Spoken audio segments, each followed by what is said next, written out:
Dear viewers, আমরা লেবু নিচ্ছি আমরা বাড়ি থেকে যাওয়ার পথে।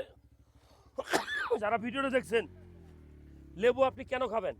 আমি এই জন্য বলবো যে লেবু খাবেন। লেবুতে থাকে অ্যাসকর্বিক অ্যাসিড, ভিটামিন সি এবং সাইট্রিক অ্যাসিড। যারা ভিডিও দেখছেন, লেবু কিন্তু খুব সস্তা, এগুলো 1 টাকা দাম, 1 টাকা করে মাত্র 70 পয়সা। হ্যাঁ, এই যেখানে লেবু প্রসেস চলতেছে, লেবু প্রসেস চলে, দোয়া হয়ে গেছে দাদা। এই দেখেন লেবু কিন্তু শ্যাম্পু দিয়ে গোসল করানো হচ্ছে, এদিকে দেখেন। তো আসলে লেবুটা আপনি কেন খাবেন? আমি বলবো যে লেবুতে সবচেয়ে বেশি ভিটামিন সি, অ্যাসকর্বিক অ্যাসিড থাকে এবং সাইট্রিক অ্যাসিড থাকে। যাদের কিডনিতে পাথর হয়, কিডনিতে যেন পাথর না হয় সেজন্য নিয়মিত লেবু খাবেন। আপনার রক্তের নালীতে যেন খারাপ কোলেস্টেরল না জন্মগ্রহণ করে সেজন্য আপনি লেবু খাবেন। এই লেবু আপনার ওজন কমাবে, এই লেবু আপনার হার্ট ভালো রাখবে, লিভার ভালো রাখবে, ফুসফুস ভালো রাখবে। এগুলো লেবু কত কত করে পড়ছে দাদু?